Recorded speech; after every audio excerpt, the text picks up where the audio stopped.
ایک بار پھر آپ کو خوش آمدید کہتے ہیں اس خصوصی ٹرانسمیشن کے اندر. اور یہ صاحب آپ کی طرف ذرا آتا ہوں ذرا اس چیز کے اندر جو بھی فیصلہ آیا ہے اور اس کے اوپر جو تھوڑا بہت اس کے اندر ہم نے پڑھا اور دیکھا بھی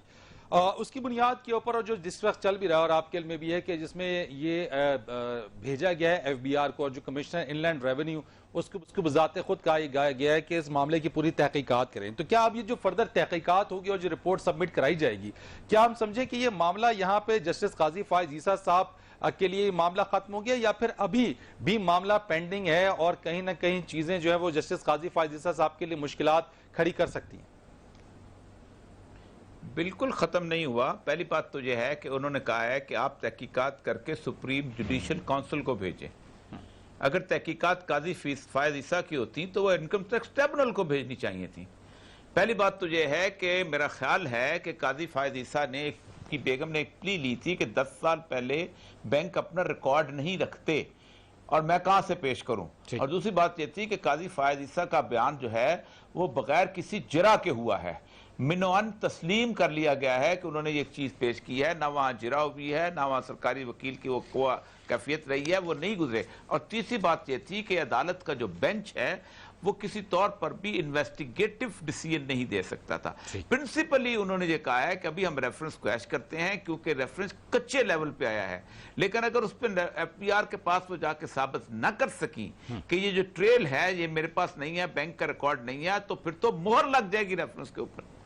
پھر تو ایسی, کیونکہ اگر یا تو انہوں نے کہا ہوتا نا کہ بیگم قاضی عیسیٰ کی ریکارڈ دیکھو اور اس کو جا کے پتہ کرو, جا کے انکم ٹیکس والوں کو بھیج دو, نیب کو بھیج دو, بیگم کا نہ انہوں نے کہا سپریم جوڈیشل کونسل میں پیش کرے, بینچ کو پیش نہیں کرنے کا. اس کا مطلب یہ ہے کہ کیس سپریم جوڈیشل کونسل سے ختم نہیں ہوا, ایک بات یہ طے ہے. دوسری بات یہ ہے کہ اب اگر وہ وہاں 60 دن میں پیش نہیں ہوتی اور وہ کسی طور پر نہیں آتی تو تب تو بینچ کی بھی مخالفت کریں گی, اور پھر اگر بینچ وہ کیس وہ پورا ڈیلیڈ کر کے وہ کچا پکا کر دیتا ہے, دو ہی راستے ہیں, یا تو وہ ختم ہو جائے گا,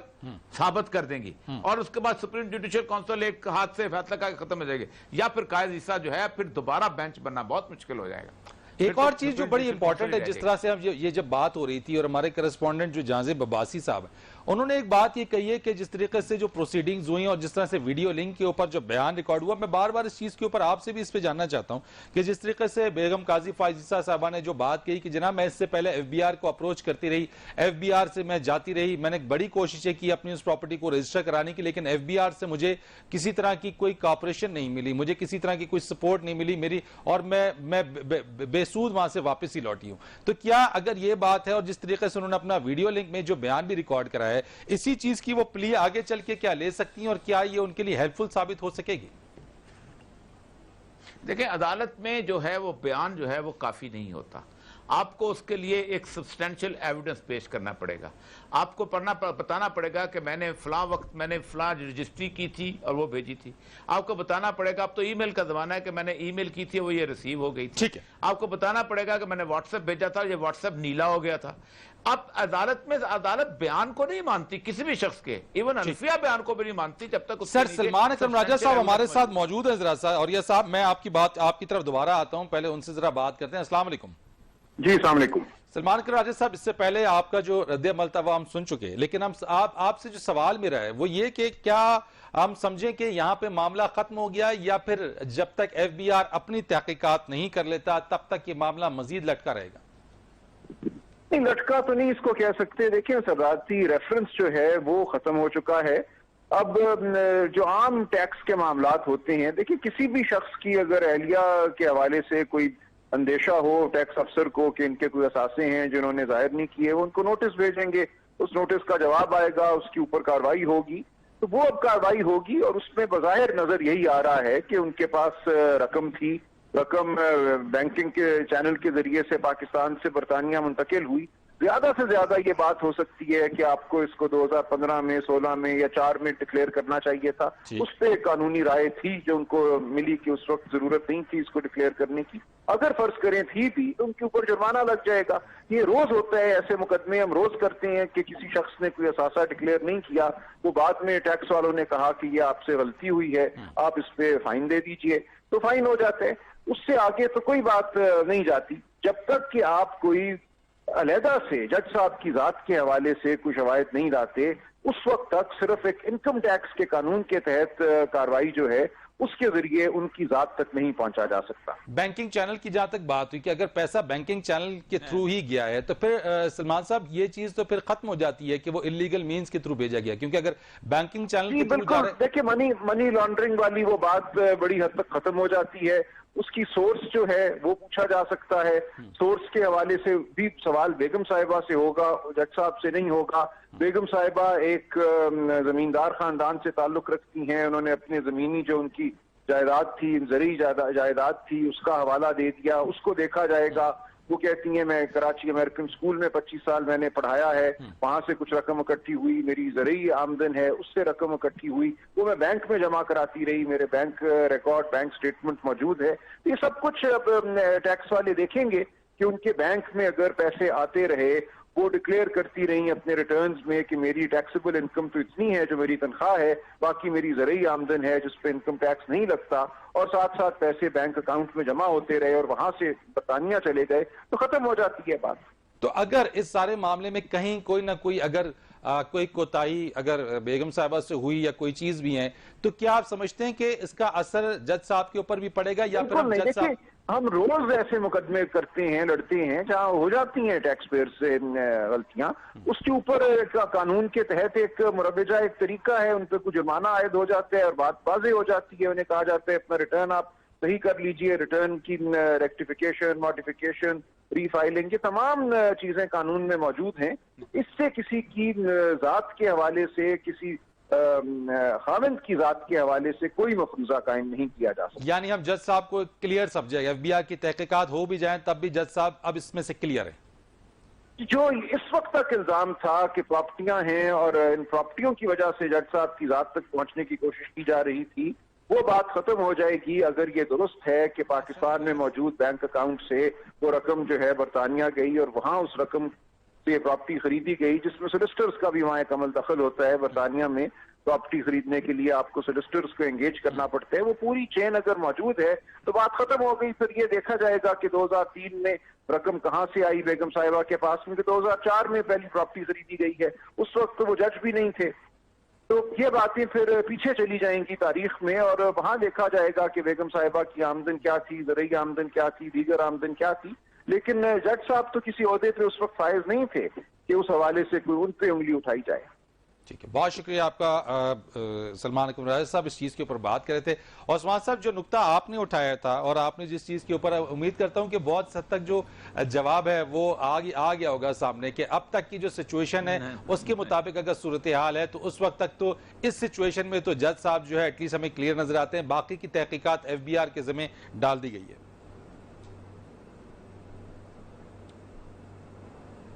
جی بالکل یہی بات ہے جو سلمان اکرم راجہ صاحب نے کہی ہے کہ اگر وہ ان کو ثابت کر دیا تو ٹھیک ہے، لیکن یہ جو ان بات کر رہے تھے تو مجھے علیمہ خان کیس کا بھی جو ہے حوالہ پھر آیا، تو اس کے اندر بھی بے ضابطگی ہوئی، ان کو جرمانہ عائد کیا گیا اور وہ ان کو سیٹل کر دیا گیا۔ اس کے علاوہ بھی یہ تو ابھی سوشل میڈیا پہ بھی ایک نئی بحث مجھے دیکھنے کو مل رہی ہے، وہی میں پڑھ رہا تھا کہ جج صاحب کے معاملے پہ تو وہ کہہ دیا گیا ہے کہ جناب اہلیہ کا ان سے کوئی تعلق نہیں، ان کے احساس الگ ہیں، لیکن پھر جو پولیٹیشنز کے حوالے سے جو معاملات آتے ہیں، الیکشن کمیشن کے قوانین ہیں، پھر اس کے اندر پھر آپ گوشوارے جمع کرواتے ہیں، تو اس میں تو سارے سیاستدان پھر اکاؤنٹیبل ہوتے ہیں۔ تو یہ کہا جا رہا ہے کہ قوانین جو ہیں وہ الگ الگ کیوں ہیں، کہ ایک جج کے معاملے پہ الگ قانون ہے تو سیاستدان کے معاملے پہ الگ قانون ہے، تو یہ دو پاکستان کیوں ہیں؟ تو اس کے اوپر بھی اگر ہمارے ماہرین قانون کو اس پر وضاحت کر دیں۔ ابھی غوریہ صاحب کی مجھے آواز آ رہی تھی، غوریہ صاحب اس حوالے سے کچھ کہنا چاہ رہے ہیں کہ شاید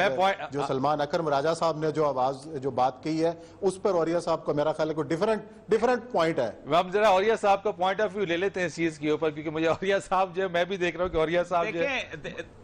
جی سر دیکھیں انہوں نے بڑی آسانی سے بتا دیا ہے کہ دیکھیں اگر وہ فار ایگزامپل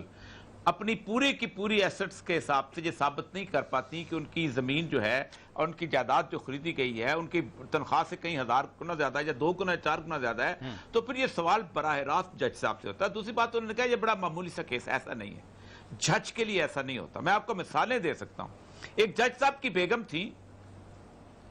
انہوں نے ہسپتال میں گئیں اور ہسپتال میں ان کو ٹریٹ نہیں کیا،